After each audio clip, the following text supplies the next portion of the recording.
Assalamualaikum warahmatullahi wabarakatuh.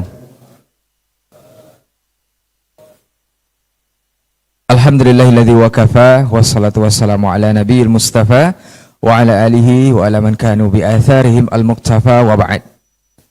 Para pemirsa Asl TV dimanapun antum dan antuna berada, alhamdulillah kita bersyukur kepada Allah Subhanahu wa taala di kesempatan subuh hari ini kita kembali bisa melanjutkan kajian rutin kita bersama guru kita Ustaz Maududi Abdullah LC hafizahullahu taala mengenai fikih Asmaul Husna karya Syekh Profesor Dr. Abdul Razak. Dan ini adalah pertemuan kita yang ke-41 insyaallah. Nanti akan dilanjutkan oleh guru kita materi. Kita juga berselawat kepada Nabi Muhammad sallallahu alaihi wasallam selaku qudwah dan uswah hasanah kita dalam kehidupan. Senantiasa kita selalu bermohon salawat dan salam kita tersambung hendaknya kepada seluruh keluarga beliau, kepada para sahabat-sahabatnya, dan tentunya kepada orang-orang yang senantiasa istiqomah menjaga dan menjalankan ajaran serta sunnah-sunnah beliau hingga hari kiamat kelak. Baik para pemirsa Asl TV dan juga jemaah Masjid Al-Hijrah yang sudah berhadir untuk kesempatan hari ini, kita akan langsung saja mendengarkan lanjutan kajian fikih Asmaul Husna pertemuan ke-41 dengan subbahasan Al-Malik. Nanti insya Allah kita akan sama-sama mendengarkan lanjutan materi, dan seperti biasa di sesi terakhir antum juga bisa bersoal jawab di 081175500606 melalui pesan singkat di layanan WhatsApp kita, dan untuk jemaah bisa langsung menuliskan pertanyaan dan langsung diberikan kepada ana untuk kita bacakan nantinya insya Allah. Baik, untuk tidak memperpanjang mukadimah kita langsung saja kepada guru kita. Kita persilahkan kepada guru kita Ustaz Maududi Abdullah LC hafizahullahu ta'ala, falyatafadhal mashkura wa mahjura.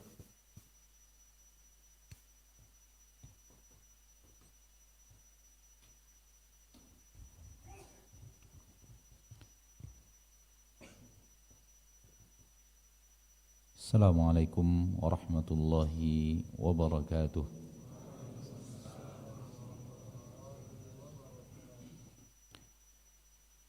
Innal hamdalillah nahmaduhu wa nasta'inuhu wa nastaghfiruh wa na'udzu billahi min shururi anfusina wa min sayyiati a'malina من يهده الله فلا مضل له ومن يضلل فلا هادي له أشهد أن لا إله إلا الله وحده لا شريك له وأشهد أن محمدا عبده ورسوله صلى الله عليه وعلى آله وأصحابه ومن تبعهم بإحسان إلى يوم الدين وسلم تسليما كثيرا أما بعد. Mari kita bersyukur kepada Allah Rabb Ar-Rahman Ar-Rahim yang telah mencurahkan kasih sayangnya yang tiada tara kepada kita. Kita sadari atau tidak kita sadari, kita akui atau tidak kita akui, kasih sayang Allah mengalir setiap hari, setiap saat dalam kehidupan kita. Tak ada detik yang kita lalui tanpa rahmat dan nikmat Allah. Tak ada detik yang kita lalui tanpa kasih sayang Allah Tabaraka wa Ta'ala kepada kita. Oleh karena itu kewajiban kita adalah bersyukur kepada Allah atas limpahan rahmat dan kasih sayangnya yang selalu kita rasakan setiap detik dari kehidupan kita, apalagi setiap hari. Salawat dan salam kepada Nabi kita tercinta, Rasul kita yang mulia, Nabi Muhammad bin Abdullah sallallahu alaihi wasallam. Ma'asyiral muslimin, ma'asyiral muslimat, sebagaimana yang telah kita dengarkan tadi, kajian kita tentang fikih Asmaul Husna, insyaallah pagi ini akan memasuki nama Allah Al-Malik dan nama Allah Al-Malik. Dua nama Allah, yang pertama Al-Malik dan yang kedua Al-Malik. Kedua-duanya yaitu raja. Namun sebelum masuk ke dalam bahasan tersebut, ana ingin menyampaikan sebuah bahasan ilmiah, akan ada kaitannya dengan bahasan kita dalam nama Allah Al-Malik. InsyaAllah akan ada kaitannya. Namun tinggalkan itu sejenak, kita masuk ke dalam sebuah bahasan tentang Allah Tabaraka wa Ta'ala.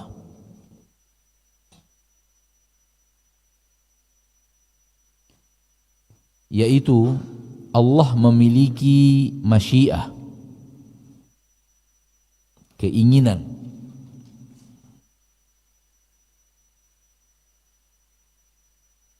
Allah memiliki kehendak.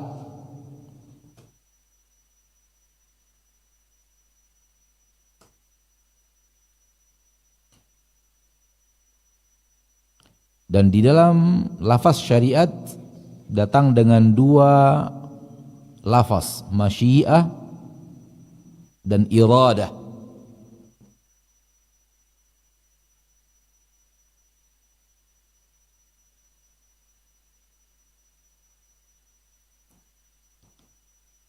Masyiah kehendak, iradah keinginan. Rabbuna Jalla wa Ala memiliki sifat berkeinginan, berkehendak. Yuridullahu bikumul yusra. Allah menginginkan untuk kalian kemudahan.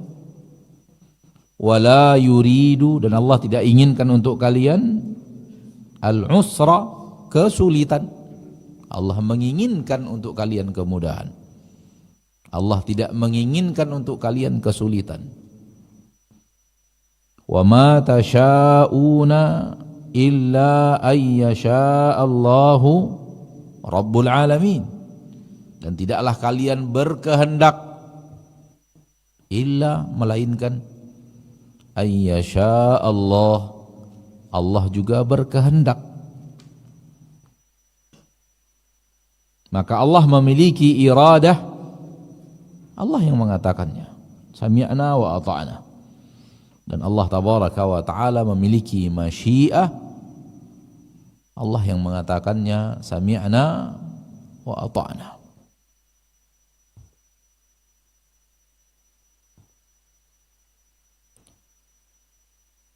Masyiatullah, kehendak Allah, dan iradatullah setelah dipelajari oleh para ahli ilmu, para ahli aqidah, terbagi dua.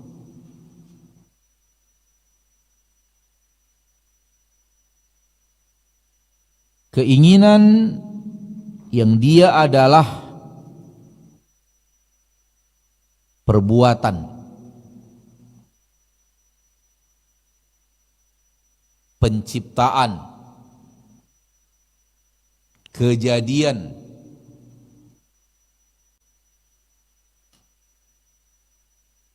disebut dengan iradah kauniyah.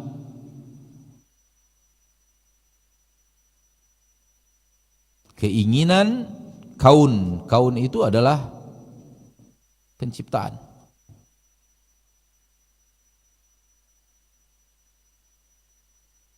Untuk terjadinya sesuatu,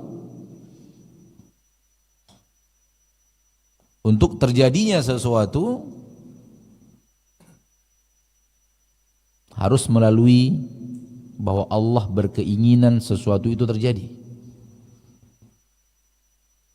Tanpa Allah berkeinginan sesuatu terjadi, maka sesuatu itu tak akan terjadi. Itulah dia aqidah kita, masya Allahu kana wa ma lam yasha lam yakun. Apa yang Allah inginkan terjadi, kana, dia akan terjadi. Wa ma lam yasha, dan apapun yang Allah tidak inginkan, lam yakun, dia tidak akan terjadi. Ini masyiah kauniyah atau iradah kauniyah, keinginan, kehendak untuk sebuah kejadian. Maka tidak ada apapun yang terjadi, tidak ada apapun yang terjadi melainkan Allah berkehendak dia terjadi. Tanpa Allah berkehendak dia terjadi, maka sesuatu itu tidak akan terjadi. Dan ini akan berhubungan dengan bahasan Al-Malik, di mana semua kehendak Allah terjadi, pasti terjadi. Dan semua yang Allah kehendaki tak terjadi, pasti tak terjadi. Tak akan ada Allah berkeinginan terjadi, tak terjadi. Dan tak akan ada Allah tak berkeinginan itu terjadi, maka dia terjadi. Nggak mungkin. Itu mustahil. Min mustahilat, min amhalil mustahilat, dari perkara yang sangat mustahil. Allah mau terjadi, tak terjadi. Allah mau tak terjadi, malah terjadi. Tak ada itu. Namun ingat, ini bahagian pertama daripada iradatullah, masyiatullah, yang berhubungan dengan kejadian di alam semesta, langit dan di bumi, dan di seluruh makhluk ciptaan Allah tabaraka wa ta'ala. Dan semua selain Allah adalah ciptaannya. Semua selain Allah adalah ciptaan Allah. Takkan terjadi kecuali apa yang Allah inginkan terjadi, dan tak akan terjadi apa yang tidak Allah inginkan terjadi.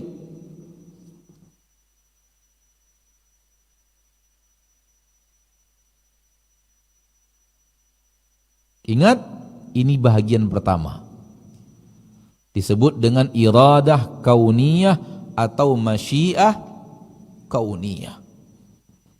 keinginan kauniyah, kejadian. Maka seluruh yang terjadi pasti Allah berkeinginan itu terjadi. Masuk kita ke bagian yang kedua.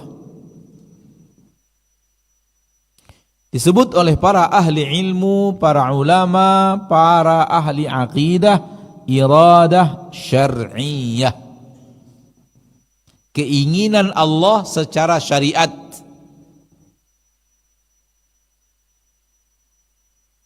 Tadi iradah apa? Kauniyah. Keinginan Allah secara apa? Kejadian. Sekarang berbeda. Keinginan Allah secara syariat. Allah ingin hambanya salat. Allah ingin hambanya jujur. Allah ingin hambanya berpuasa Ramadan. Allah menginginkan hambanya berhaji bagi yang mampu. Ya atau tidak? Oleh karena itu Allah syariatkan. Allah syariatkan salat. Allah syariatkan jujur. Allah syariatkan puasa Ramadan. Allah syariatkan berhaji ke Baitullah, ke Ka'bah bagi yang mampu. Berarti itu adalah syariat Allah, keinginan Allah dalam syariat, disebut dengan iradah syar'iyah.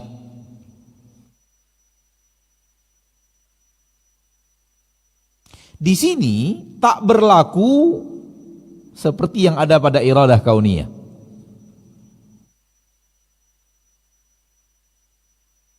Allah menginginkan hamba-hambanya salat, iradah syar'iyah.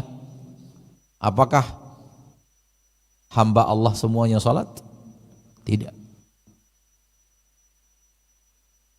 Allah menginginkan hamba-hambanya jujur, bertakwa kepada Allah dan jujur. Apakah semua hamba Allah bertakwa dan jujur? Jawabannya tidak.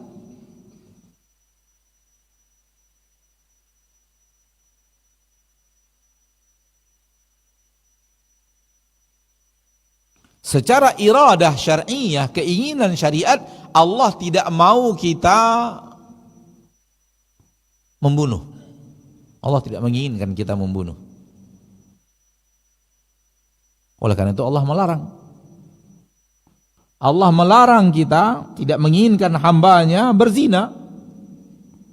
Allah tidak menginginkan hambanya dusta. Allah tidak menginginkan hambanya khianat. Allah tidak menginginkan hambanya mencurangi timbangan. Allah tidak menginginkan hambanya menzalimi, berbuat ghibah, namimah dan larangan-larangan. Semua itu hal yang tidak diinginkan Allah, tidak diinginkan secara syariat.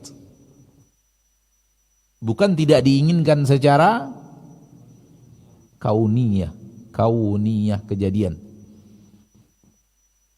Dua ini harus dipisahkan, dan seorang mukmin harus mengerti bahwa ada yang Allah inginkan secara kauniyah, hukum wajib terjadi seperti yang Allah inginkan. Dan ada yang Allah inginkan secara syariat, bisa terjadi. Hamba sholat, hamba puasa, hamba jujur, hamba bertakwa, hamba tahajud, hamba sedekah, hamba berhaji, hamba Ramadan, hamba berinfak fuqara wal masakin, hamba hadir majelis ta'lim, hamba membangun masjid, hamba semua itu keinginan Allah yang Allah ingin kita melakukannya. Allah ingin kita minum pakai tangan kanan, dan seterusnya. Dan terjadi juga hamba tidak dusta, hamba tidak khianat, hamba tidak berzina, hamba tidak merokok, hamba tidak membuli saudaranya, hamba tidak, terjadi juga. Namun tak terjadi juga. Ada hamba yang tak sholat, ada hamba yang tak berhaji, ada hamba yang, betul atau tidak? Maka dua hal yang berbeda.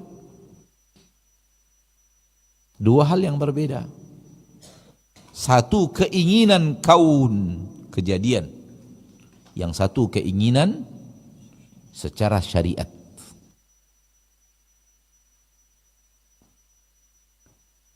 Yang sangat berbeda, pertama sekali adalah kaun yang berhubungan dengan kejadian pasti apa yang Allah inginkan pasti terjadi. Dia akan berhubungan dengan Al-Malik yang akan kita bahas insyaallah taala setelah ini.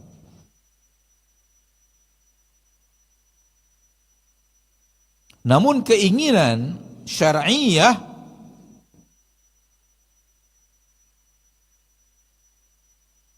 sebagian orang berkata, kenapa Allah tidak jadikan semua umat manusia ini muslim semuanya? Ya akhi, itu keinginan syariat. Bukan keinginan kauniyah. Allah mencintai, menginginkan, menyukai, menghendaki kita menjadi muslim. Oleh karena itu Allah turunkan Al-Quran, Allah utus Rasul, Allah turunkan syariat, mengatur kita begini loh menjadi seorang manusia yang diinginkan Allah. Ya atau tidak? Tidak mengerti mana yang kauniyah, mana yang syar'iyah, datanglah pertanyaan tadi, kenapa Allah tidak jadikan semuanya muslim? Kenapa ada yang ini, ada yang ini, ada yang wasani, ada yang mulhid, ada yang penyembah api, ada yang penyembah ini, sampai penyembah syaitan. Allah tidak mau. Tapi kalian melakukannya. Secara syariat Allah tidak mau. Secara syariat. Tapi dia terjadi, berarti secara kauniyah Allah menginginkan terjadi. Karena dia terjadi. Maka secara iradah, keinginan kauniyah Allah menginginkannya terjadi.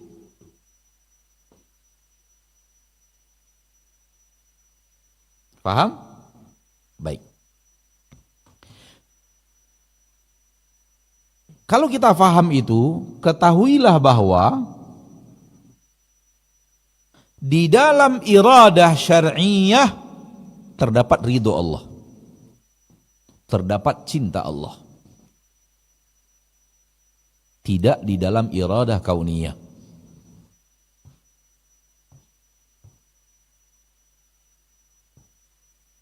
Di dalam iradah syar'iyah lah apa yang Allah cintai. Apa yang Allah ridhoi, apa yang Allah sukai, bukan di dalam iradah kauniyah.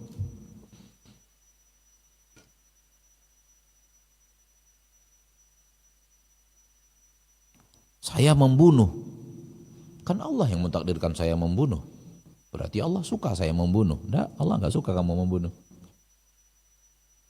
Ia terjadi secara kauniyah, Allah mentakdirkannya terjadi secara kauniyah, namun Allah telah menerangkan kepada kita, dia tidak suka, dia membencinya.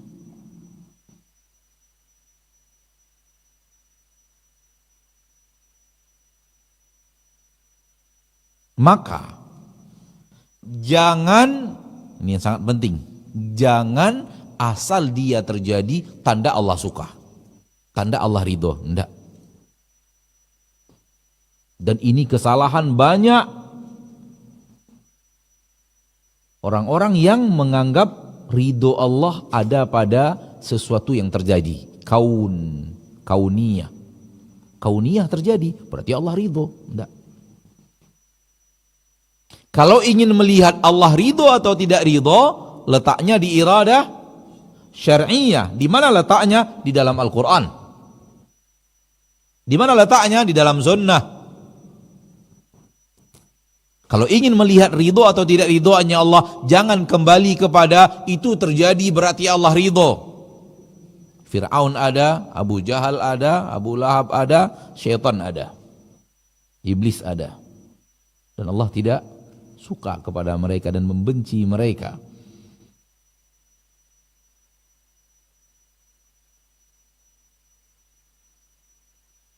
Dan Allah terangkan itu di dalam Al-Quran. Allah terangkan itu melalui sunnah Nabi kita tercinta Muhammad sallallahu alaihi wasallam.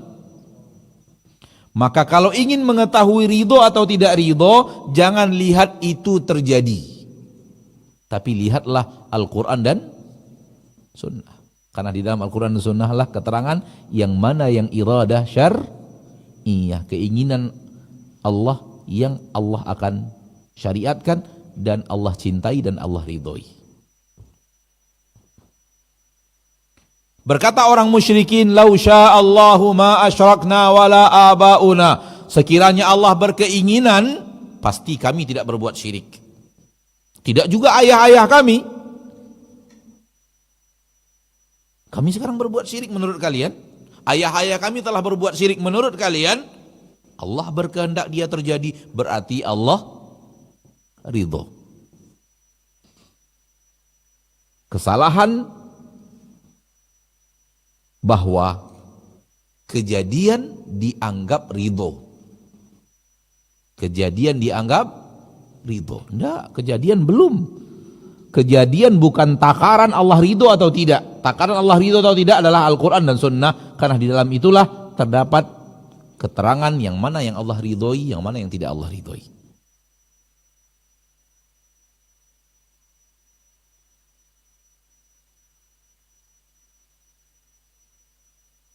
Sudah bisa difahami dengan baik dan benar? Baik. Kalau ada dua, sama dengan empat. Ada iradah kauniyah, ada iradah syar'iyah, sama dengan empat. Iradah kauniyah bersatu dengan iradah syar'iyah.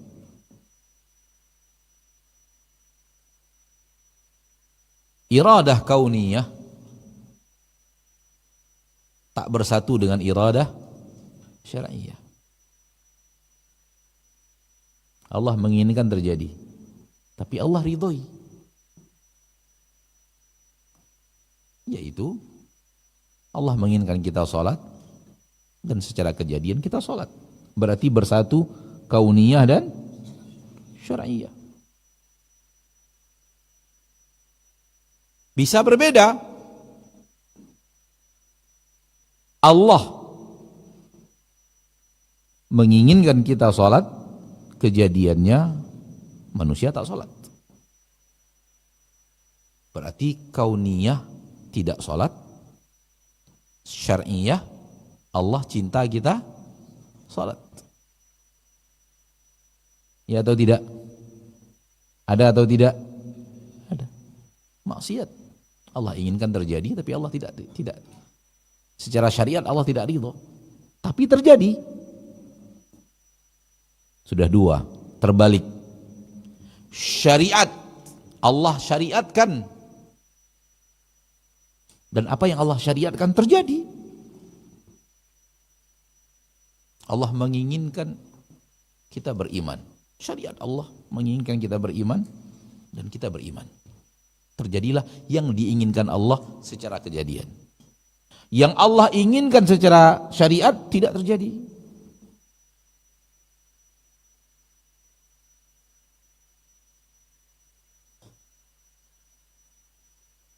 Allah menginginkan Abu Bakar beriman, menginginkan Abu Bakar beriman, maka beriman Abu Bakar.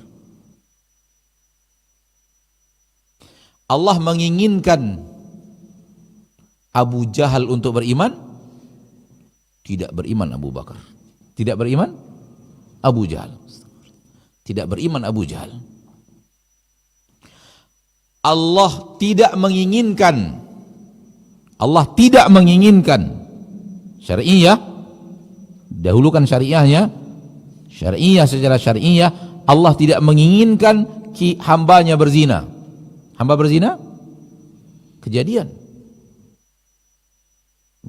Allah tidak menginginkan, tapi kejadian. Allah menginginkan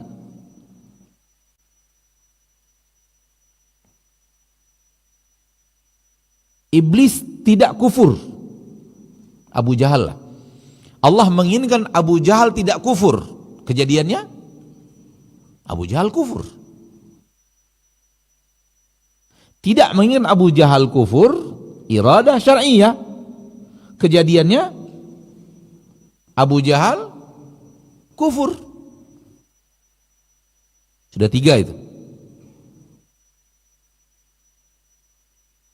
Wajah yang mulai suram-suram wajahnya.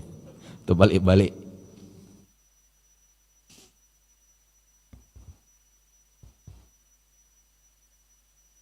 Dan terakhir, Allah tidak menginginkan Abu Bakar kufur dan Abu Bakar tidak kufur.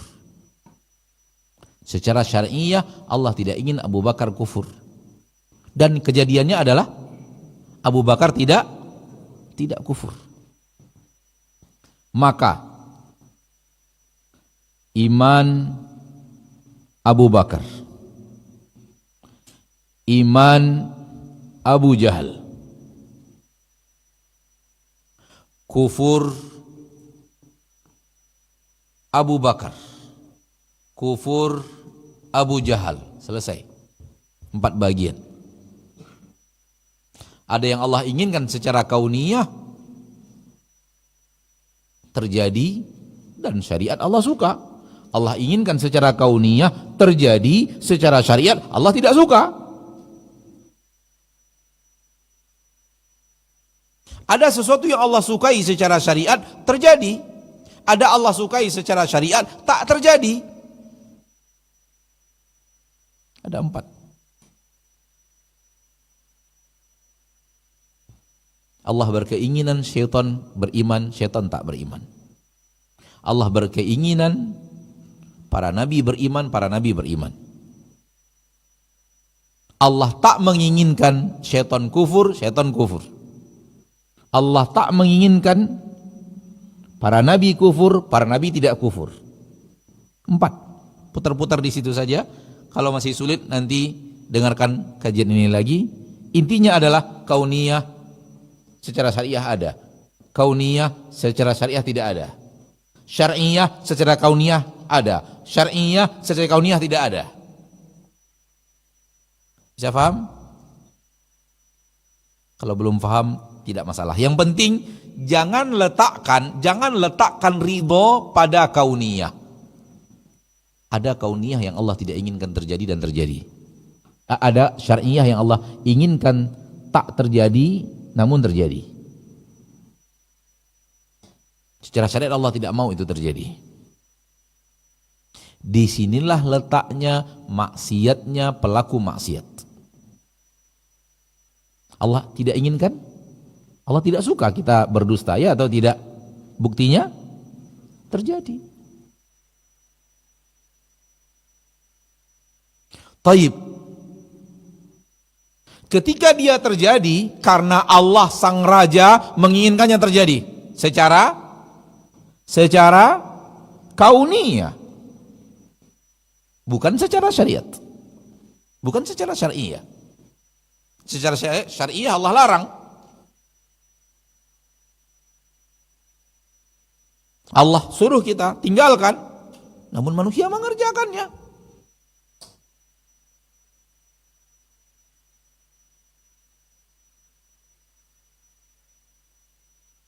Kenapa demikian? Karena negeri ini negeri ujian.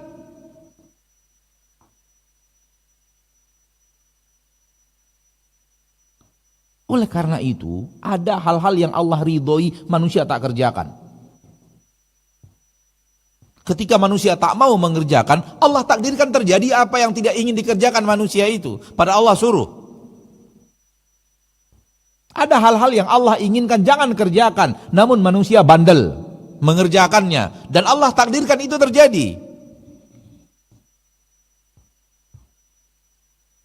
Terjadi dan tidak terjadinya tetap di bawah kekuasaan Allah. Terjadi dan tidak terjadinya.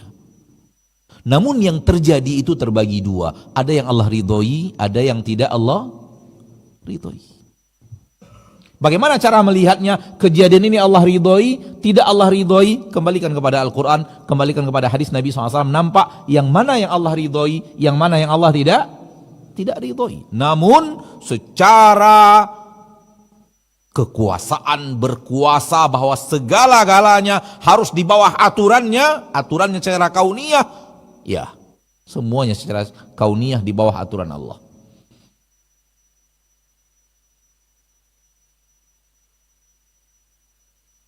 Namun Allah berkehendak ini negeri ujian. Oleh karena itu manusia diberikan iradah dan masyiah yang bisa jadi sesuai dengan iradah dan masyiah Allah secara syariat dan kauniyah, dan boleh jadi bertabrakan dengan iradah dan masyiah Allah yang syar'iyah, namun tak mungkin bertabrakan dengan iradah dan masyiah yang kauniyah. Tak mungkin.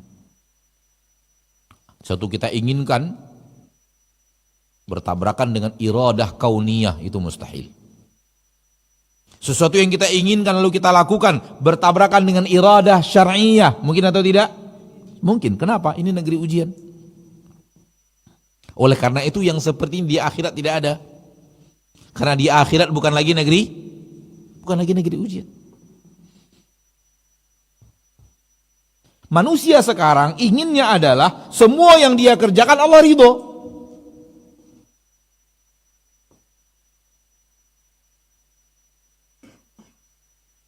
Tanyakan kepada para pembuat dosa, kenapa Anda masih di atas dosa ini? Begini yang Allah takdirkan kepada saya.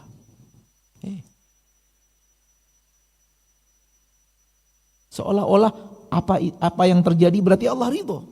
Enggak, tak begitu. Sama dengan perkataan orang kafir tadi. Kalaulah bukan karena Allah inginkan, mustahil kami berbuat syirik dan ayah-ayah kami berbuat syirik. Kalau Allah berkeinginan, kami tidak akan berbuat syirik dan ayah-ayah kami tak akan berbuat syirik. Kami berbuat syirik dan ayah kami berbuat syirik karena Allah menginginkannya, maka Allah ridho. Salah.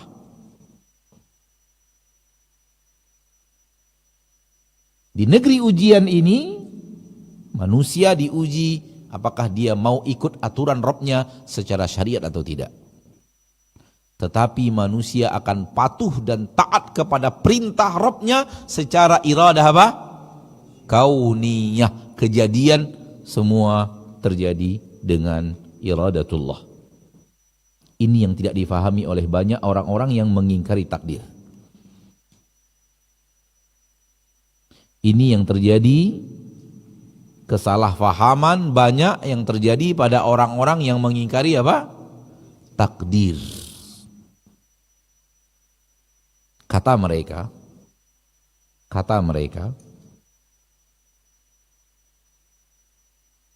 manusia berbuat maksiat.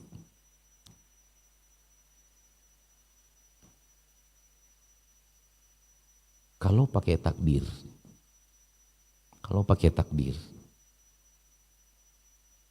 yang dia maksud di sini adalah takdir kauniyah dan syar'iyah bersatu. Kalau pakai takdir, berarti hamba ini tak boleh diazab. Kenapa? Dia patuh kepada takdir. Tak boleh diazab.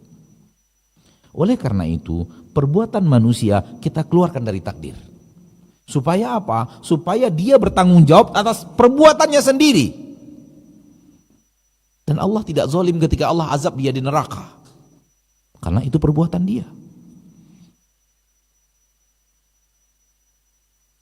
Kalau Allah yang menginginkannya terjadi, berarti hamba ketika berbuat maksiat patuh kepada keinginan Allah, dia tidak boleh diazab. Karena dia patuh kepada keinginan Allah. Secara apa? Kauniyah. Dan dia anggap kauniyah sama dengan syar'iyah, sama dengan syariat. Enggak, beda. Kauniyah beda, syariah beda. Karena tidak membedakan yang mana yang kauniyah, yang mana yang syar'iyah, akhirnya mereka mengatakan bahwa perbuatan manusia tidak masuk dalam takdir Allah. Manusia membuat perbuatannya sendiri. Oleh karena itu dia bertanggung jawab sendiri. Kalau dia berbuat jahat, ya tanggung jawab. Karena itu perbuatan dirimu. Allah tidak ikut campur dalam mewujudkannya. Kalau itu yang terjadi, maka Allah tidak raja. Kalau terjadi seperti yang Anda inginkan, maka Allah tidaklah raja. Anda mencopot dan mencabut dari Allah kemaharajaannya atas seluruh makhluknya. Dan di sini Allah jadikan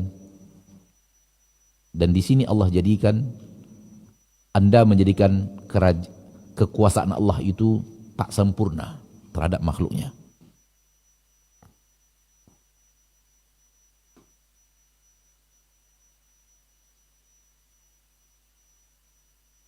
Uduk.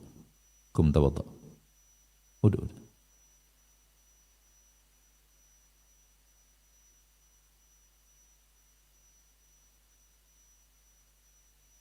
Duduk dulu, balik lagi.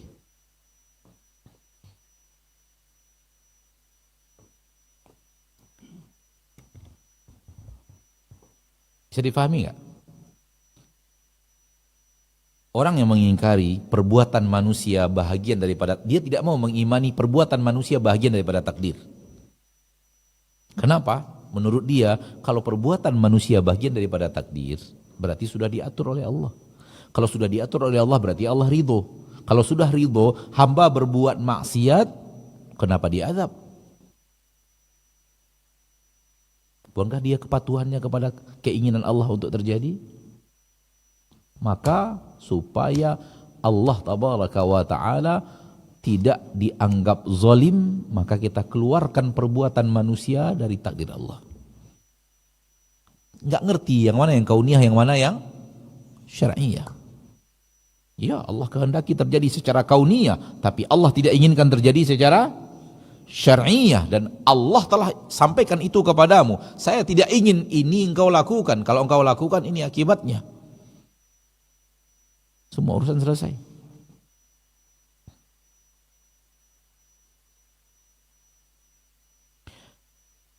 Baik, kesalahan dua berikutnya yang banyak tidak difahami orang, banyak yang tidak memperhatikan, kalau perbuatan manusia dikeluarkan dari ketentuan Allah, manusia yang melakukannya tanpa campur tangan Allah tabaraka wa ta'ala, seperti yang diinginkan oleh orang-orang Qadariyah, maka manusia adalah pencipta perbuatannya sendiri, berarti ada di makhluk ciptaan Allah sesuatu yang tidak Allah ciptakan.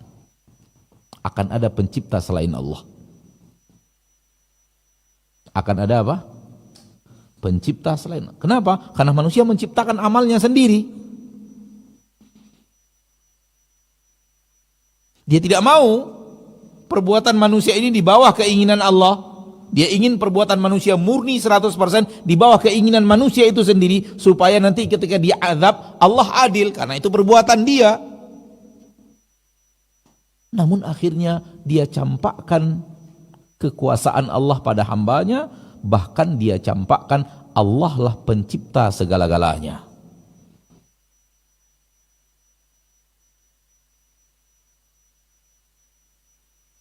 Berarti ada pencipta selain Allah, dan banyak. Jadi setiap makhluk adalah pencipta, pencipta amalnya sendiri.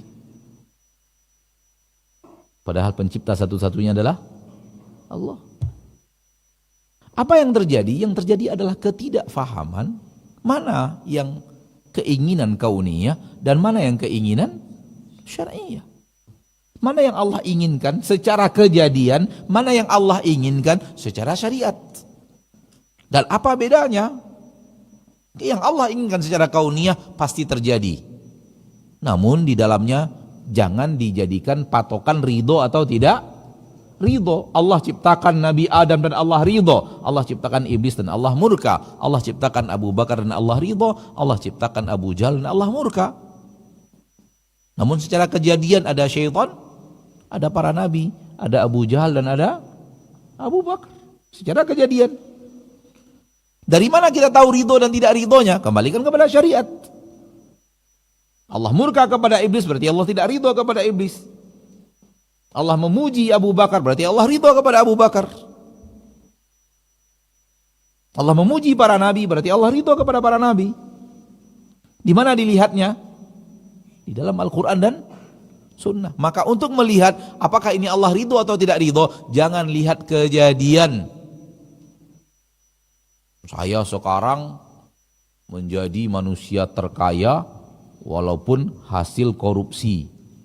Berarti Allah sayang kepada saya, Allah ridho kepada saya dengan menjadikan saya manusia paling kaya di Indonesia. Padahal hasil korupsi. Enggak. Bukan karena engkau kaya, Allah jadikan engkau kaya, itu artinya Allah ridho. Sudah jelas secara syariat Allah tidak ridho terhadap korupsi. Sudah ada keterangannya di dalam Al-Quran dan hadis. Kalau ingin mengetahui Allah ridho atau tidak, jangan lihat kaun kejadian, tapi lihatlah syariat Al-Quran dan Sunnah. Baca di sana, di situ akan nampak yang mana yang Allah ridho, yang mana yang tidak. Karena apa yang Allah ridhoi, apa yang tidak Allah ridhoi, kadang-kadang terjadi dan kadang-kadang tak terjadi. Yang Allah ridhoi tak terjadi, yang Allah ridhoi terjadi, yang tidak Allah ridhoi terjadi, yang tidak Allah ridhoi tidak terjadi. 4. Yang Allah inginkan terjadi, Allah ridhoi. Yang Allah inginkan terjadi, tidak Allah ridhoi. Yang Allah inginkan secara syariat terjadi, yang Allah inginkan secara syariat tidak terjadi. 4. Kesimpulannya adalah iman Abu Bakar, kufur Abu Jahal. Iman Abu Jahal, kufur Abu Bakar. Di situ semua kauniyah dan syar'iyah. Iman Abu Bakar bersatu kauniyah dan syar'iyah. Iman Abu Jahal syar'iyah tapi tidak kauniyah. Kufur Abu Jahal bersatu kauniyah dengan syar'iyah. Kufur Abu Jahal, Abu Bakar tidak terjadi secara kauniyah dan secara syariat pun Allah ridho. Jadi kalau ingin bagiannya 4, cukup Abu Bakar dan Abu Jahal, kemudian iman dan kufur. Bagi 4 saja jadi dia. Kalau nanti antum ingin mencermati lagi, ya tulis iman Abu Bakar, iman Abu Jahal, kufur Abu Bakar, kufur Abu Jahal. Iman secara syariat Allah ridho. Ada yang terjadi, ada yang tidak. Secara kauniyah Allah tidak inginkan terjadi secara kauniyah dan tidak terjadi secara kauniyah. Maka semua yang terjadi diinginkan Allah terjadi atau tidak? Iya, tapi secara kauniyah. Adapun secara syariat, semua yang terjadi, apakah diinginkan Allah secara syariat? Tidak. Ada yang ya, ada yang tidak. Oleh karena itu, perbuatan taat kita sesuai syariat atau tidak? Sesuai syariat atau tidak? Ada yang terjadi? Ada yang tidak?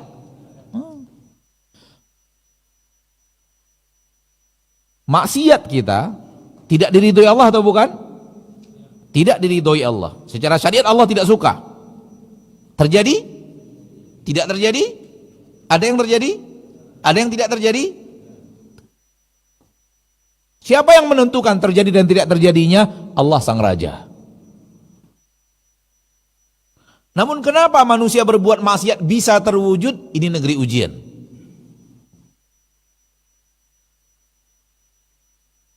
Bisa terwujud dengan keinginan Allah.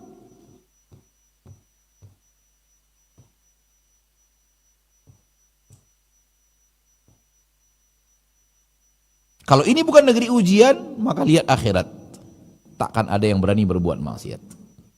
Untuk berbicara maksiat saja tidak bisa kecuali dengan ridho Allah tabaraka wa taala bahwa itu akan terjadi. Baik. Semoga apa yang bisa kita bahas soal iradah, apa tadi? Kauniyah, iradah syar'iyah. Bisa kita fahami, dengannya kita tidak menjadikan asal dia terwujud berarti Allah suka. Enggak. Yang terwujud itu terbagi dua. Ada yang Allah suka dan ada yang tidak. Dari mana kita bisa memisahkannya? Ini terwujud Allah suka, ini terwujud Allah tidak suka. Dari mana kita bisa menentukannya? Lihat Al-Quran dan As-Sunnah. Di situ Allah terangkan yang ini yang aku suka, yang ini yang aku tidak suka, yang ini yang saya cintai, yang ini yang saya benci. Ada di dalam Al-Quran semuanya. Ada di dalam sunnah Nabi kita tercinta Muhammad sallallahu alaihi wasallam. Lalu kenapa Fir'aun ingin berbuat yang tidak Allah ridhoi, Fir'aun ingin melakukan dan terjadi seperti itu juga karena Allah menginginkannya secara kauniyah. Buktinya ketika dia ingin berbuat maksiat Allah tidak izinkan terjadi, tak terjadi. Tak bisa. Raja ingin mengambil istri Nabi Ibrahim, Allah tidak mau. Tak bisa. Mereka ingin membunuh Nabi Muhammad SAW, Allah tidak mau, tak bisa. Mereka ingin membunuh Bilal, Allah tidak mau, tak bisa. Mereka ingin membunuh Hamzah, Allah inginkan, bisa terjadi. Karena Allah inginkan juga terjadi secara kauniyah. Yang mengatur bisa atau tidak bisa yang terjadi dalam kejadian adalah Allah Sang Raja. Yang segala-galanya dia yang ngatur. Ketaatan dan maksiat terjadi dan tidak terjadi di bawah aturan Allah secara kauniyah, bukan secara syar'iyah. Semoga bermanfaat. Banyak yang kaum muslimin yang tidak membedakan yang mana yang keinginan kauniyah, yang mana yang keinginan syar'iyah, sehingga bingung. Akhirnya bertanya pertanyaan-pertanyaan yang seolah-olah protes dengan keputusan Allah. Kalau Allah tidak suka kita korupsi, kenapa orang koruptor banyak? Ketika Allah tidak suka kita berbuat syirik, Allah tidak suka hambanya berbuat, kenapa orang berbuat syirik banyak? Allah tidak suka orang kafir, kenapa orang kafir banyak? Allah tidak suka orang kafir syar'iyah. Orang kafir ada, kauniyah. Urusan selesai. Kenapa terjadi? Ya hamba itu bandel, tak mau diatur. Dan dia tanggung jawab sendiri nanti perbuatannya, bandel, tak mau diatur oleh Allah. Allah larang dia kerjakan juga. Allah larang dia kerjakan juga. Sudah ditegur dia kerjakan juga. Namun ketika mau diadab, salahkan Allah. Nah Allah yang menginginkannya terjadi. Allah sudah larang. Namun kamu masih bandel, lalu Allah takdirkan kebandelanmu terwujud. Jangan salahkan Allah. Salahkan kebandelan diri sendiri.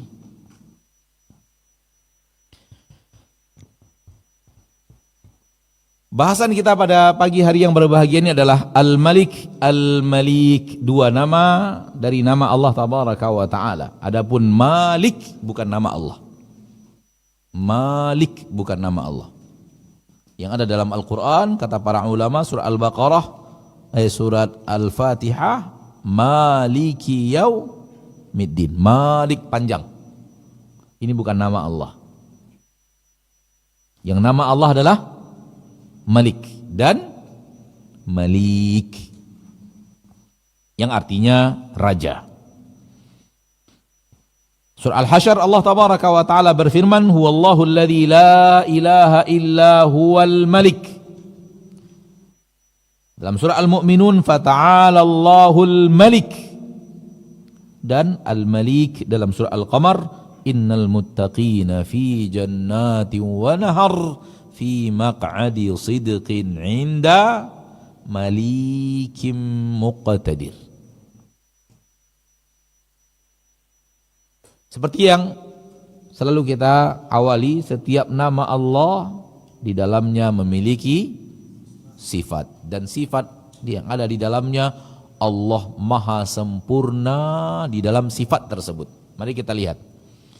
Al-Malik atau Al-Malik, di dalamnya ada sifat menguasai, merajai. Karena namanya adalah raja, maka ada sifat merajai, menguasai segala-galanya. Dan imani bahwa Allah sempurna dalam menguasai segala-galanya, merajai segala-galanya, di mana tidak akan ada yang terjadi kecuali kalau Dia inginkan terjadi. Iradah apa? Iradah apa? Kauniyah.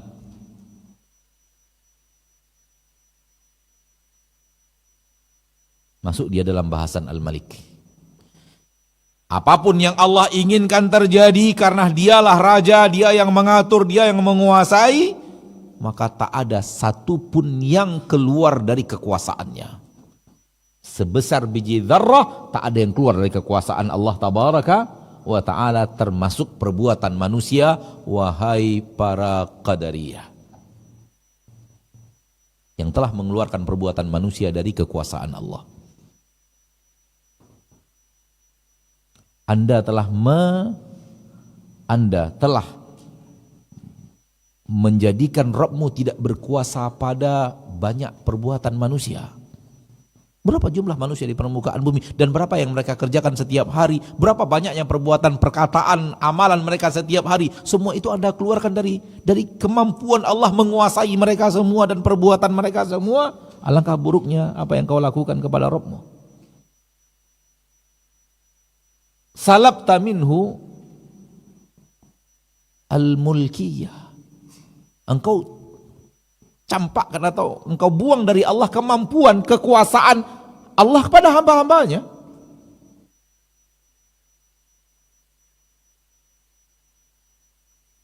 Sehingga kekuasaan Allah tidak lagi sempurna, ya atau tidak? Hamba bisa melawan kekuasaan Allah. Allah tidak raja lagi dalam menentukan segala-galanya.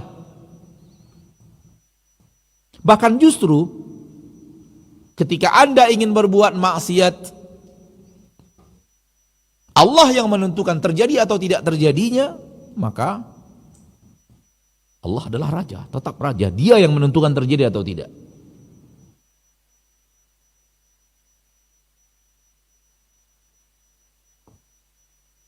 Dan ini berbeda dengan raja-raja dunia.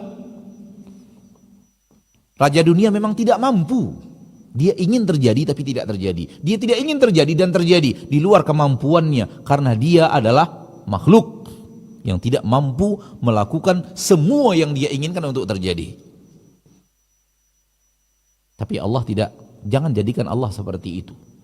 Allah lemah apabila Anda keluarkan kemampuan Allah untuk berbuat terhadap segala-galanya. Maka Anda telah mencabut dari Allah kekuasaannya terhadap makhluk-makhluknya.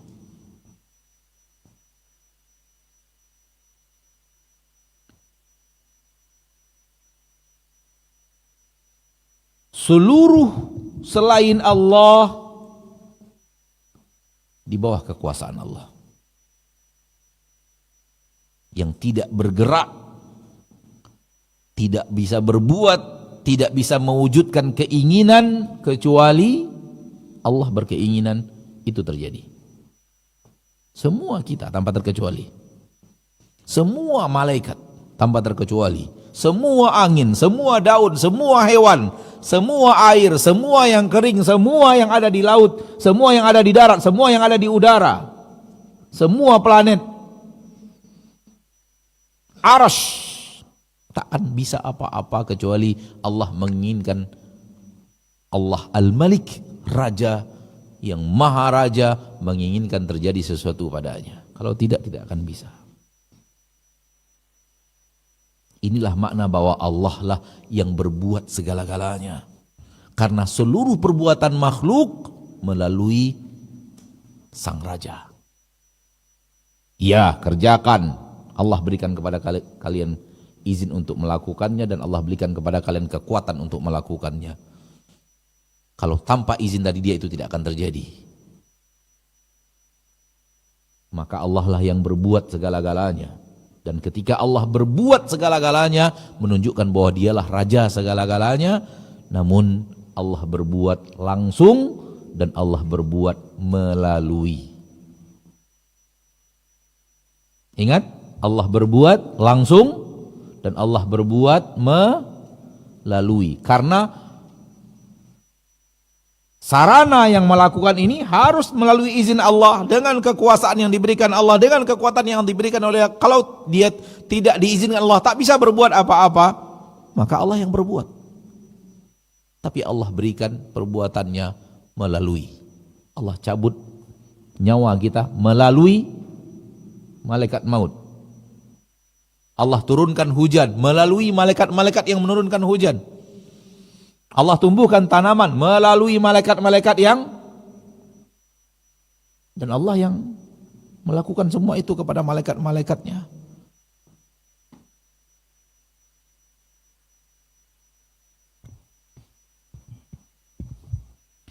Allah raja dunia dan raja akhirat. Allah raja dunia dan raja akhirat. Di dunia butuh penglihatan iman. Kalau tidak, maka akan terjadi seperti yang terjadi pada manusia sekarang ini, yang mencoba untuk meyakinkan orang-orang bahwa tak ada raja yang bernama Allah. Kenapa bisa demikian? Kembali kepada yang tadi, ini negeri ujian. Engkau lebih percaya sesuatu yang menurutmu atau engkau percaya kepada Al-Quran yang Allah turunkan? Menurut saya enggak ada yang ngatur matahari. Ya memang begitu, matahari dari dulu, dari kakek-kakek saya, matahari terbit di timur, tenggelam di barat, terbit di timur, tenggelam. Ya begitu. Ya pohon ya begini, ngambil air di bawah. Nggak ada yang menciptakan, nggak ada yang mengatur, nggak ada yang menguasai, nggak ada yang memerintahkan ini terjadi, ini tidak terjadi, ini boleh terjadi, ini tidak boleh terjadi. Itu menurutmu, pandangan matamu.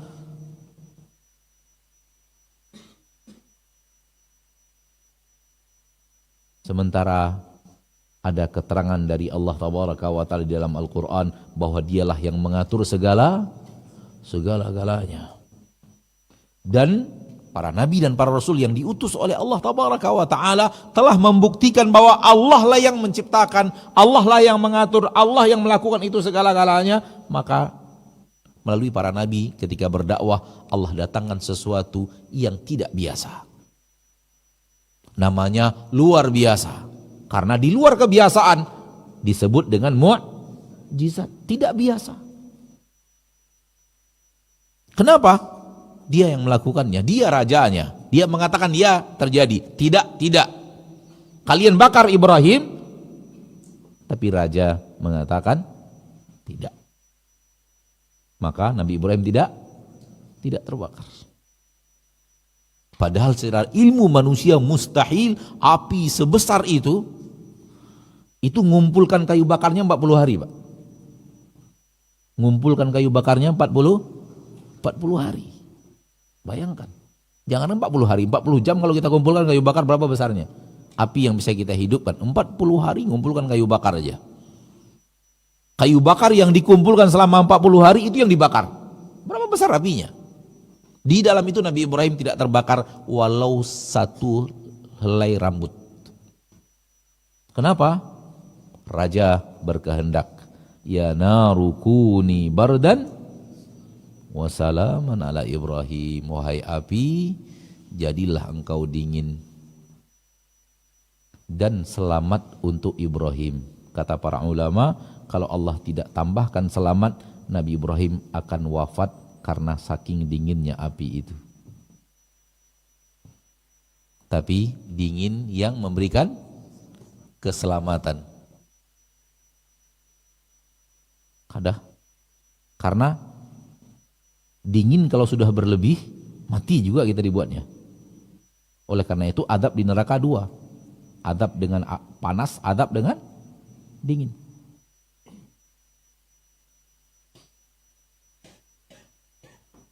Dan dingin kalau sudah sangat dingin jadi panas. Begitu kata para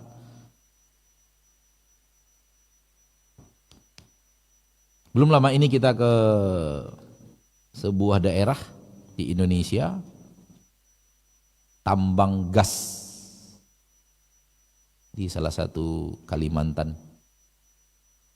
Ternyata gas yang antum pakai di rumah itu hasil ciptaan Allah di dalam bumi yang diambil pakai sains dan teknologi, pakai alat dan dikumpulkan. Setelah itu didinginkan dengan suhu 160 derajat di bawah nol. Didinginkan 160 derajat di bawah nol. Dan gas itu ketika didinginkan berubah menjadi cairan kayak air. Setelah dia didinginkan berapa? 160 derajat di bawah nol. Kata mereka, kalau seandainya badan kita ini dimasukkan ke tempat pendinginan itu, badan ini bisa patah-patah seperti kerupuk.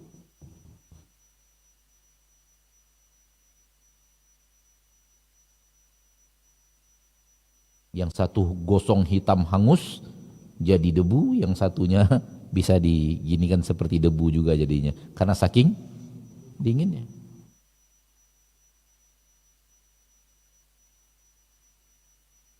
Namun karena kita tidak tahu kadar dingin yang sampai segitu, kita tahunya panas berbahaya, dingin tidak berbahaya, karena dingin kita masih dingin yang selamat.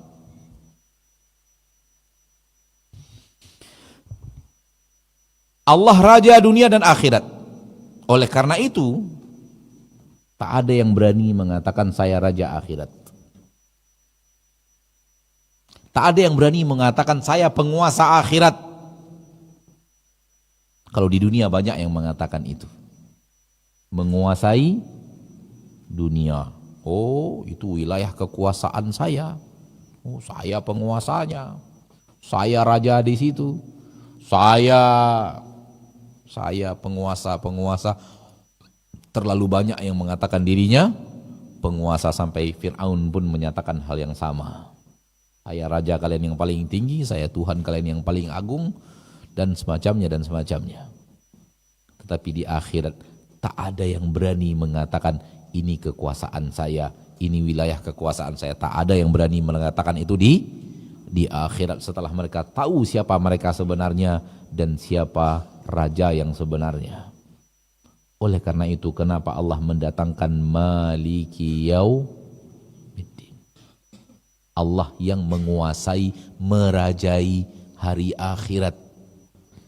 Akhirat saja yang Fir'aun tak berani mengaku dia adalah raja, Namrus tak berani mengaku dia adalah raja, dan raja-raja dunia sekarang ini tak ada yang berani mengatakan dia adalah raja. Allah lah raja di hari itu. Apalagi di dunia. Yang hanya pemuda saja mengatakan itu wilayah kekuasaan kami. Yang tukang parkir saja mengatakan itu wilayah kekuasaan saya. Semua manusia mengaku raja. Semua manusia mengaku punya kekuasaan. Semua manusia mengaku dialah yang menguasai, dialah di dunia. Di akhirat gak ada yang berani mengatakan itu. Allah mengatakan dialah yang menguasai hari akhir. Apalagi dunia yang tukang parkir saja merasa menguasai areal parkir. Paham enggak maksudnya? Di alam yang tak ada yang berani mengatakan raja. Tak ada yang berani mengatakan raja. Allah mengatakan saya yang menguasai. Allah raja. Allah raja pada hari itu. Di dalam Al-Quran surah Al-Furqan ayat 26, Al-mulku yawma idinil haqqu lirrahman. Kerajaan pada hari itu, di hari akhirat, milik Allah. Kalau di akhirat milik Allah, apalagi di dunia. Otomatis dunia masuk.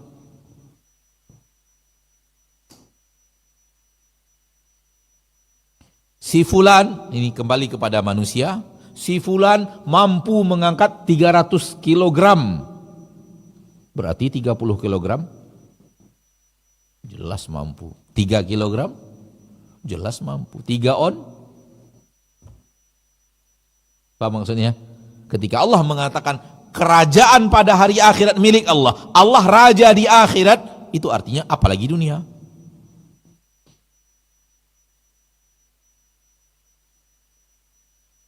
Nih santri-santri kita sekarang, itu lemari milik saya, padahal milik Allah sebenarnya. Kita merasa penguasa lemari itu. Itu kamar saya, kita merasa kita penguasa di kamar tersebut. Apalagi saya ketuanya, kita merasa kita yang punya kekuasaan di areal kamar tersebut. Itu dunia. Dan hati-hati, kesombongan datang dari situ. Kesombongan datang dari situ. Hati-hati.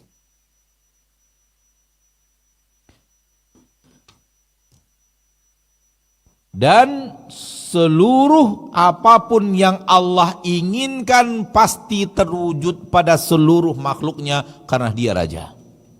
Subhanahu wa ta'ala. Tak ada yang bisa menolak keinginannya, tak ada yang bisa menghalangi apa yang dia inginkan terjadi.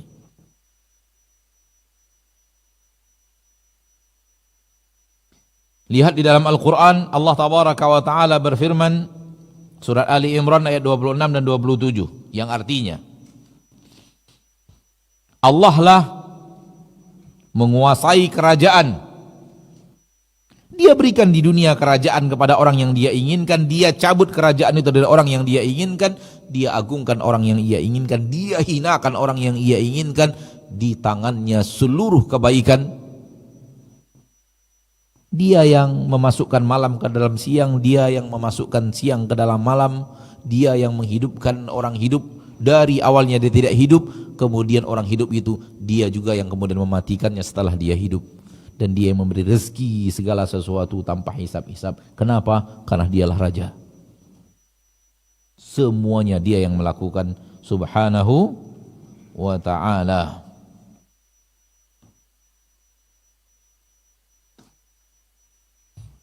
Hal yang harus sangat ditekankan, wahai orang-orang yang ingin berakidah benar, bahwa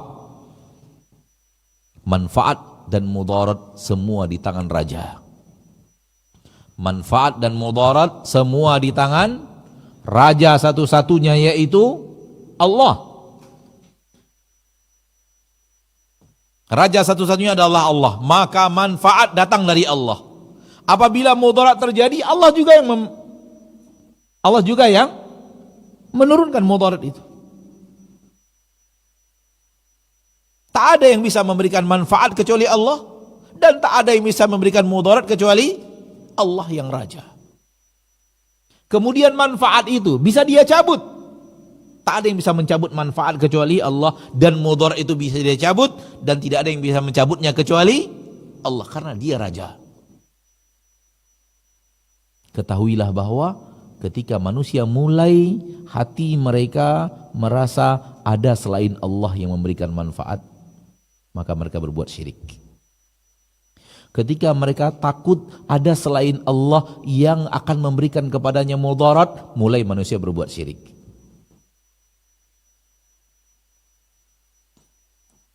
Tapi kalau akidah manusia itu kuat bahwa manfaat dan mudarat di tangan Allah, Allah yang memberikan manfaat, Allah juga yang akan menurunkan mudarat. Allah yang mencabut manfaat, Allah juga yang bisa mencabut mudarat. Kalau semua itu di tangan Allah, raja satu-satunya, maka kita tidak akan meminta kepada selain Allah.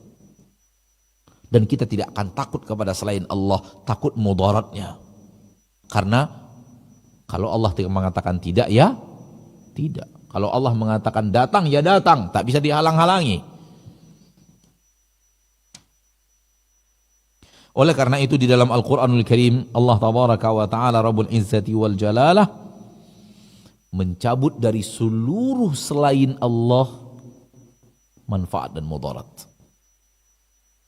Manfaat dan mudarat Allah cabut dari seluruh selain Allah. Tak ada yang bisa memberikan manfaat dan tak ada yang bisa memberikan mudarat kecuali hanya Allah Tabaraka wa Ta'ala Rabbul Izzati wal Jalalah.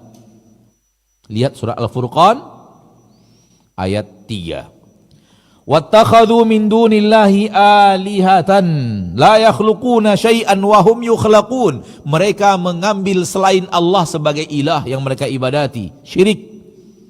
Padahal yang mereka ibadati selain Allah itu la yakhluquna syai'an, tak mampu menciptakan apapun, tak pernah menciptakan apapun.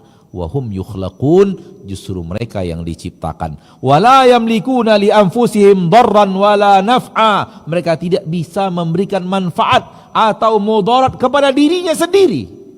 Dirinya sendiri tak bisa diberikan manfaat, karena yang memberikan manfaat satu-satunya adalah Allah.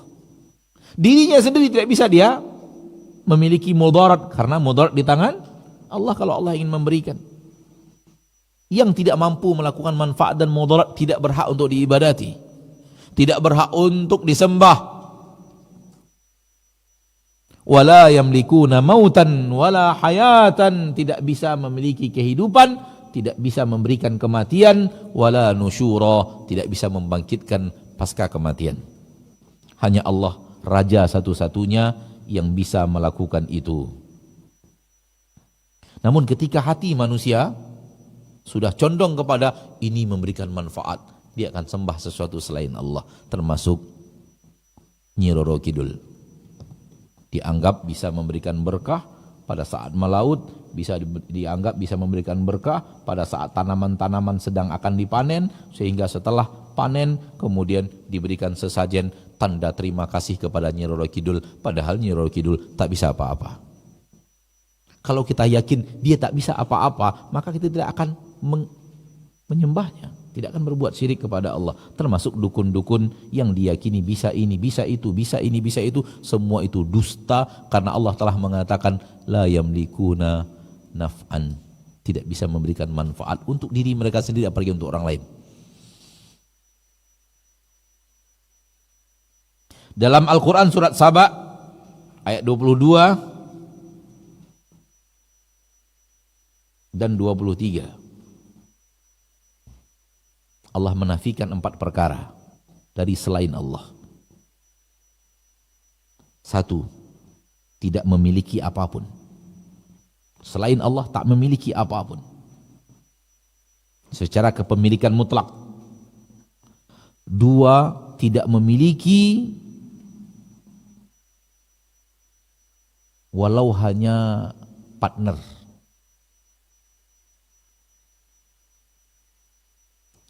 3, tidak bisa membantu Allah, menolong Allah dalam melakukan apapun pada makhluknya. Allah yang berbuat satu-satunya.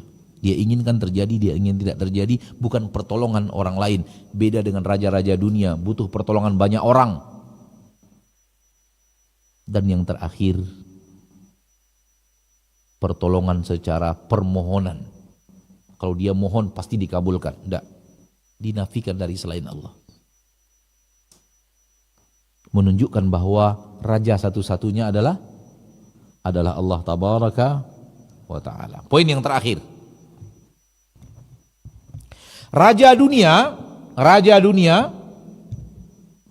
kalau kita ingin sampai kepadanya harus melalui orang dekatnya, tidak dengan raja yang sebenar-benar raja, yaitu Allah.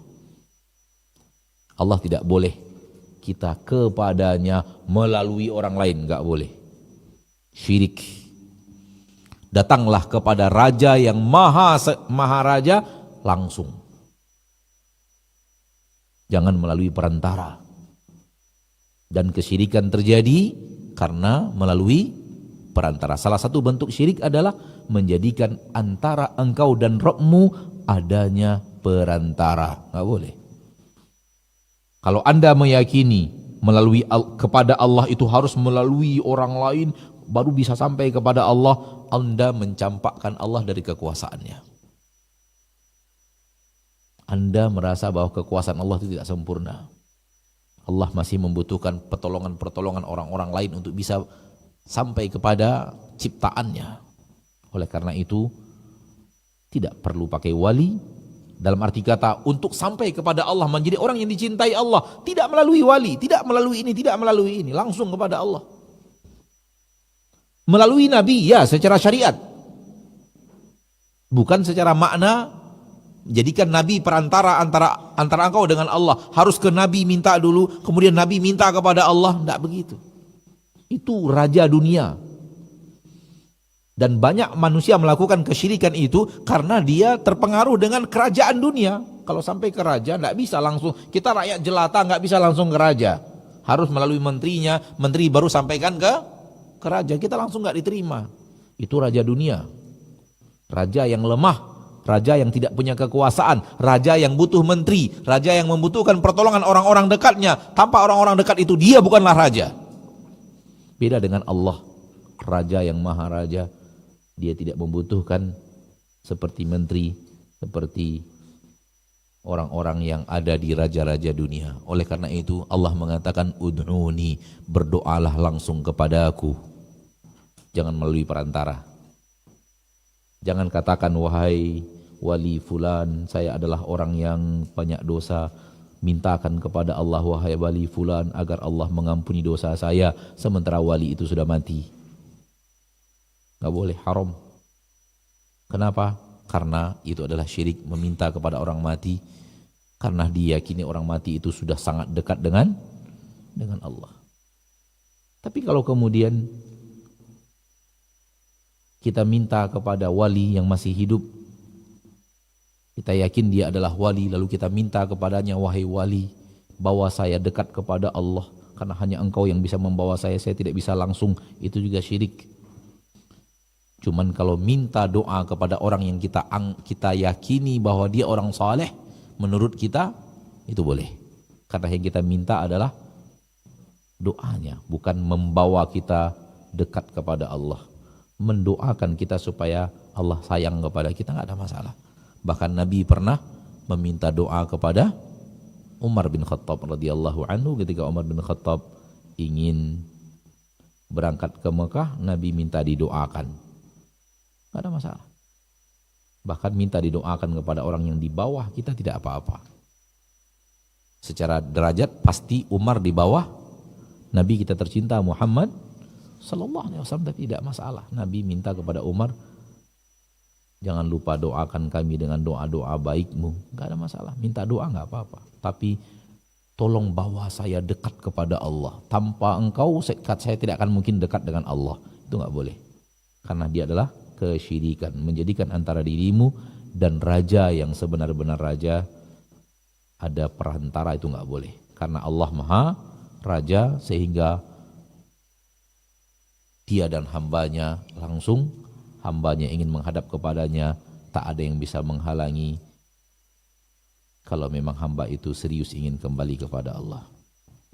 Baik, ini bahasan kita pada kesempatan yang berbahagia ini. Ma'asyiral muslimin, ma'asyiral muslimat, al-hadirin wal hadirat rahimani wa rahimakumullah. Mudah-mudahan bermanfaat dan waktu yang tersisa kita gunakan untuk menjawab beberapa pertanyaan yang Allah mudahkan kita untuk menjawabnya.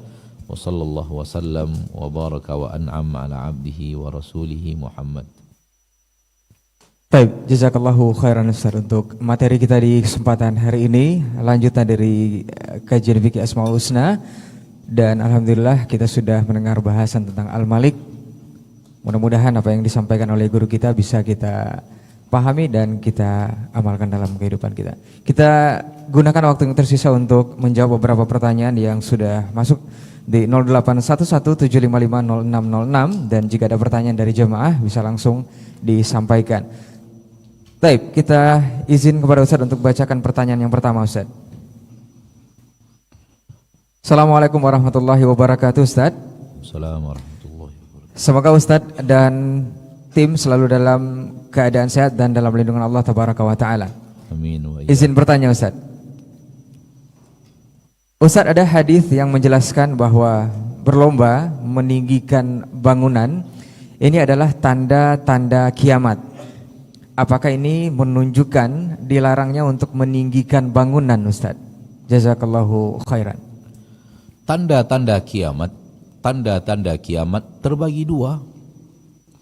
Ada tanda-tanda kiamat yang dia adalah dosa, dan ada tanda-tanda kiamat yang dia tidaklah dosa. Dan meninggikan bangunan termasuk tanda-tanda hari kiamat, dan dia tidaklah dosa. Itu tidak dosa, meninggikan bangunan tidak dosa. Namun dia tanda-tanda hari kiamat. Yatatawaluna fil bunyan, mereka akan saling tinggi-tinggian bangunan. Dibuat bangunan 300 meter, nanti dikalahkan lagi 450 meter, nanti dikalahkan lagi 600 meter, nanti dikalahkan lagi 850 meter, nanti dikalahkan lagi 1000 meter, nanti dikalahkan lagi. Udah berlomba-lomba. Itu adalah tanda-tanda kiamat, tapi tidaklah dosa. Di antara tanda-tanda hari kiamat adalah pandainya, banyaknya orang pandai tulis baca, pandai nulis, pandai baca.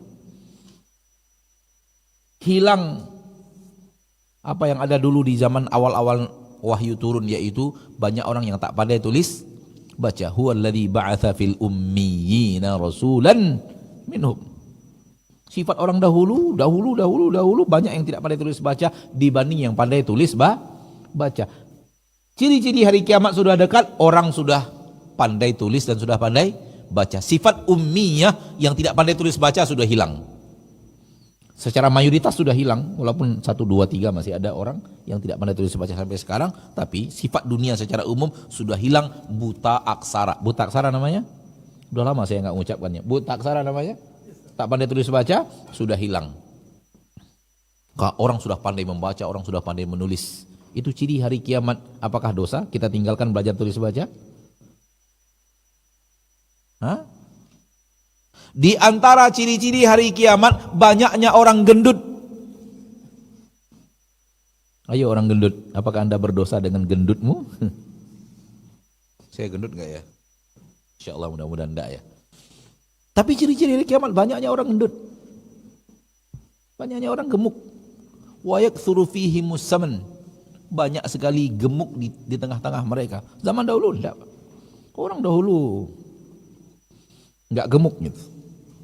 Karena mereka bekerja, mereka mencangkul, mereka naik pohon, mereka berjalan kaki, mereka olahraganya luar biasa. Dengan pekerjaan hariannya mereka berolahraga.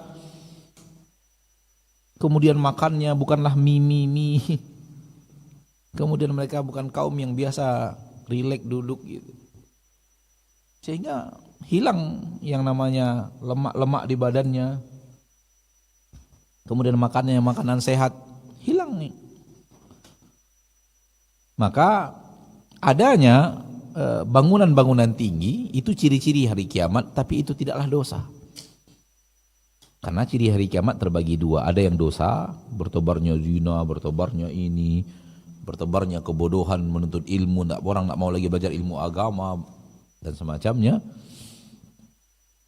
Banyaknya orang-orang khianat, ini dosa, bahagian daripada dosa.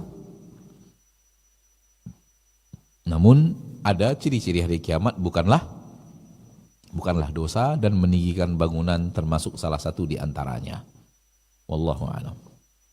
Baik, barakallahu fiik, jazakallahu khairan Ustaz untuk jawabannya. Semoga yang bertanya bisa paham dari jawaban Ustaz. Kita lanjut ke pertanyaan berikutnya dari jamaah. Assalamualaikum warahmatullahi wabarakatuh Ustaz, barakallahu fiik. Waalaikumsalam warahmatullahi. Ustaz, ada orang yang mengatakan seperti ini Ustaz. Allah adalah the best friend Ustaz.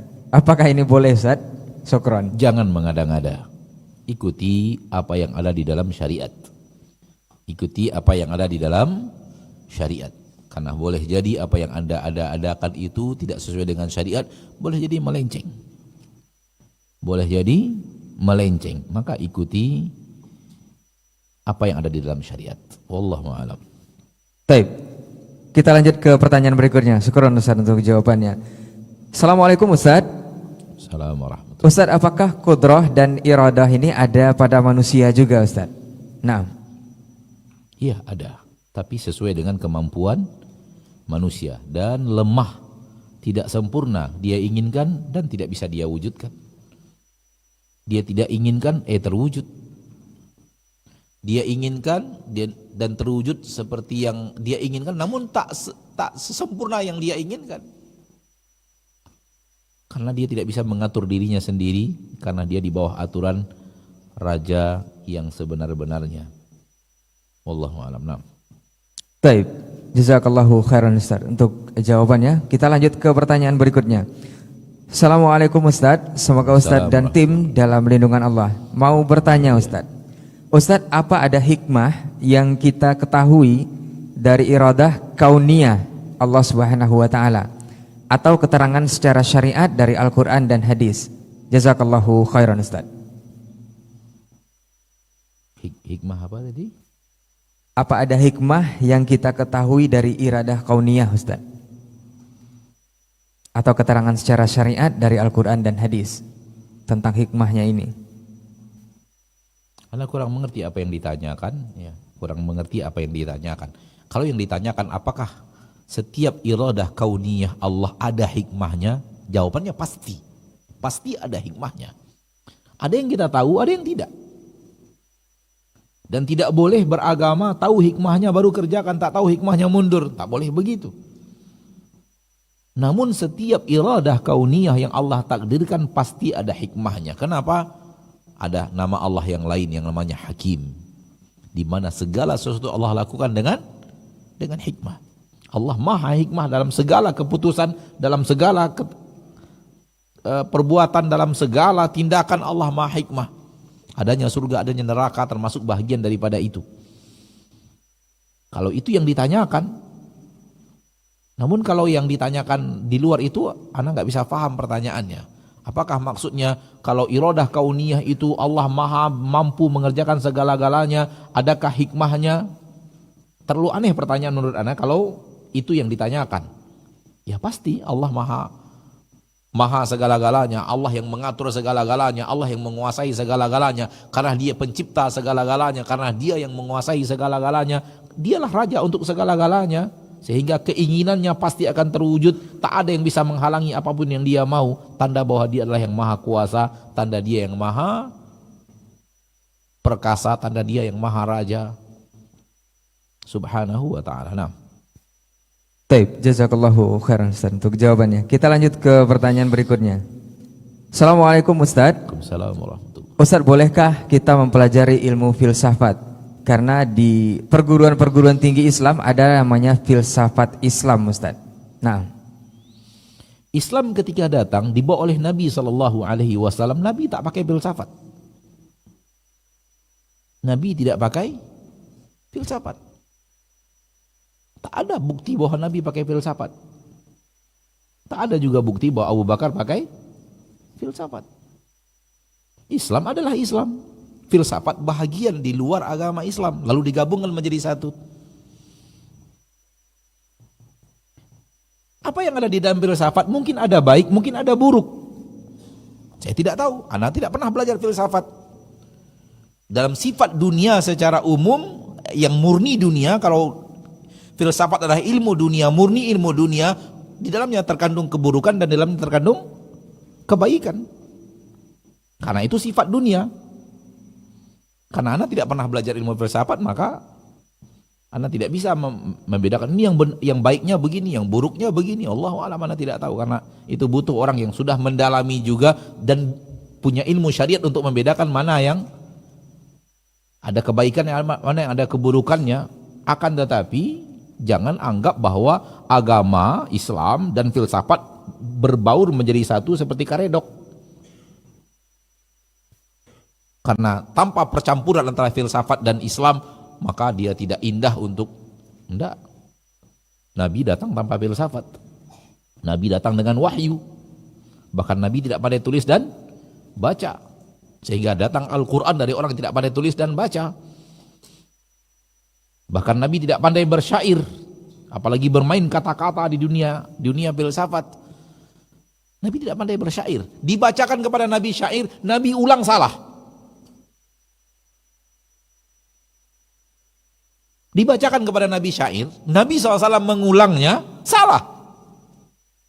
Sehingga Abu Bakar mengatakan, ya Rasulullah, benar-benar apa yang Allah katakan kepada engkau, wa ma'allamnahu syi'ra wa ma yanbaghi lah.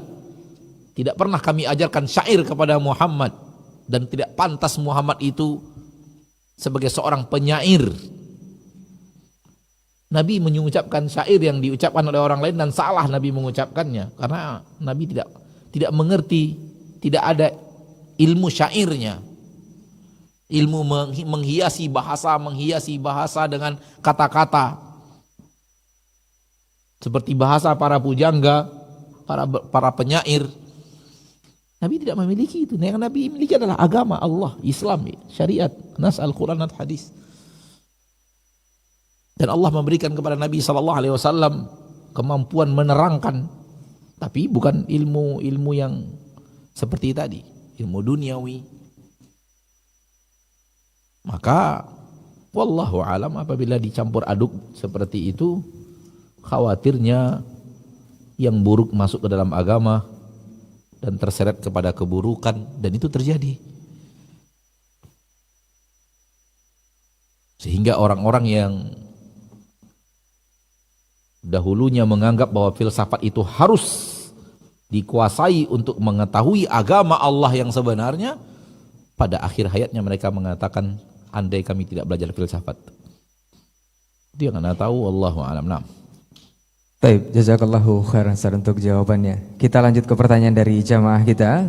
Bismillahirrahmanirrahim. Assalamualaikum Ustaz, semoga Allah menjaga dan meninggikan derajat Ustaz. Waalaikumsalam. Ustaz, mohon doa dan nasihatnya buat anak Ustaz. Qadarullah, akhir tahun lalu itu anak perempuan kami meninggal, yang dimana penyebab meninggalnya ini adalah keteledoran dari pihak rumah sakit Ustaz. Dan itu yang membuat anak belum ridho sampai sekarang Ustaz. Mohon doa dan nasihatnya Ustaz agar anak bisa ikhlas dan ridho tentang hal ini. Nah Ustaz. Tidak ridhonya Anda atas keputusan Allah membuat Anda teraniaya sampai sekarang. Hal yang salah adalah Anda menganiaya diri Anda sendiri. Dan itu yang terjadi kepada orang yang tidak ridho dengan keputusan Allah. Jiwanya sesak, jiwanya penuh marah, jiwanya penuh dendam, jiwanya tak bisa menerima keadaan, jiwanya selalu membayangkan andai tidak terjadi, ya jiwanya tidak ridho dengan apa yang terjadi. Sehingga akhirnya Anda sendiri merusak diri Anda sendiri. Dan apakah itu tanda Anda sayang kepada diri Anda sendiri? Sehingga sampai sekarang masih sakit hati, masih benci, masih marah, masih tak terima, masih. Kalau sudah terjadi, Allah yang memutuskan. Salah seorang ulama salaf sedang di dalam pengajian. Bersama murid-muridnya. Dan ada juga anaknya di pengajian tersebut. Lalu tiba-tiba polisi datang dengan membawa seseorang. Artinya ditangkap lah, ada orang ditangkap dan polisi membawa orang yang ditangkap ini ke hadapan ulama tersebut dan mengatakan, fulan ini baru saja telah membunuh, dan diikat. Fulan ini baru saja telah membunuh anakmu. Kami bawa dia kepadamu sekarang ini supaya engkau memutuskan kisos atau dimaafkan. Kejadian langsung. Bukan setahun, berapa setahun yang lalu? Setahun yang lalu, Anda sekarang tidak bisa menerimanya. Ini kejadian langsung. Anak saya masih hidup, tadi saya tinggalkan sebelum pengajian. Ketika saya sedang pengajian, polisi datang memberi kabar anak saya yang tadi saya tinggalkan sebelum pengajian sudah wafat karena dibunuh oleh orang ini. Kalau Anda pada posisi itu, apa yang Anda lakukan? Paling tidak bubarkan kajian dulu, lalu pegang orang tersebut, bawa kantor polisi dan semacamnya. Untuk kasus berikutnya, keputusan menunggu rapat keluarga kami 1 bulan yang akan datang, paling atau sehari atau murka, marah, mencaci maki orang telah membunuh anak kita dan semacamnya. Dan ulama salaf ini ketika melakukan itu, dipanggilnya anaknya yang ada di majelis, fulan sini, lepaskan ikatannya. Saudaramu sudah meninggal, kita tidak bisa balikkan lagi. Yang disuruh adalah anaknya sendiri untuk melepaskan ikatan pembunuh dari yang telah membunuh saudaranya. Sudah terjadi. Sudah keputusan Allah, dia sudah wafat, nggak bisa kita. Begitulah ketentuan hidup. Tenang jiwa, tentram jiwa. Walau sebenarnya diizinkan secara syariat untuk kisos. Saya tidak terima, saya tidak mau. Saya ingin dia dibunuh juga. Tapi apakah membunuh dia juga mampu menghidupkan anak kita tadi? Apa di situ ketentuan hidupnya? Walau ada keteledoran atau kesalahan rumah sakit, tapi itu penyebab anak Anda wafat. Dan Allah telah menentukan itu terjadi. Maka sekarang Anda masih sakit hati, masih benci, masih marah, masih emosi kalau mengingat kisah itu, masih. Nah, Anda teraniaya, Anda tersiksa. Dan yang menyiksa diri Anda, sifat Anda sendiri yang tidak mau ridho dengan ketentuan Allah Tabaraka wa Ta'ala.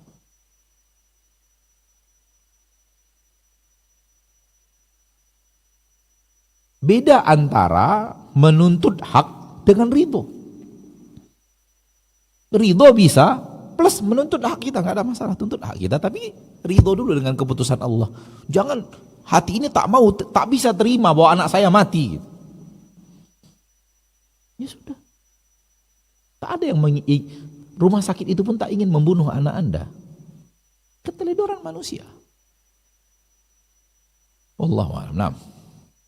Taib, jazakallahu khairan untuk jawaban dan juga nasihatnya. Mudah-mudahan ini juga untuk nasihat kita bersama insyaallah. Kita lanjut ke pertanyaan dari jamaah kembali. Assalamualaikum Ustadz. Ingin bertanya Ustadz. Ustadz, bagaimana dengan orang yang menyandang gelar raja di salah satu adat Ustadz? Apakah sudah termasuk sebuah kesyirikan? Syukran Ustadz. Raja tidak masalah. Ada apa masalah raja? Kalimat raja memang terjadi di permukaan bumi, ada raja, manusia ada raja. Dan Nabi menyebut umatku dipimpin oleh raja-raja. Nggak ada masalah. Kalimat raja nggak ada masalah. Asal jangan sombong. Nah. Taib. Syukran Ustaz untuk jawabannya. Kita lanjut, ini sepertinya pertanyaan terakhir Ustaz. Nah. Assalamualaikum warahmatullahi wabarakatuh Ustaz. Waalaikumsalam warahmatullahi wabarakatuh. Ustaz, apakah benar seseorang yang menganalogikan atau membayangkan kalau Nabi dan Rasul ini adalah pembantu Allah dalam menyampaikan syariat? Nah, Ustaz. Allah tidak ada pembantu dalam makna lemah. Namun Allah ingin menyampaikan risalah melalui. Allah ingin menyampaikan risalah melalui. Kenapa? Karena ini adalah ujian. Negeri ini adalah negeri ujian. Tidak hikmah kalau Allah bicara langsung kepada Anda. Enggak jadi ujian. Kalau Allah memberikan kepada kita keterangan agama langsung seperti Allah memberikannya kepada para nabi dan para rasul, mana ujiannya? Setiap Anda bertemu malaikat Jibril? Setiap Anda mana ujiannya? 1, 2, hanya hamba-hamba spesial yang Allah akan ajak bicara dengan wahyu. Tak semua orang pantas untuk mendapatkan kemuliaan tersebut.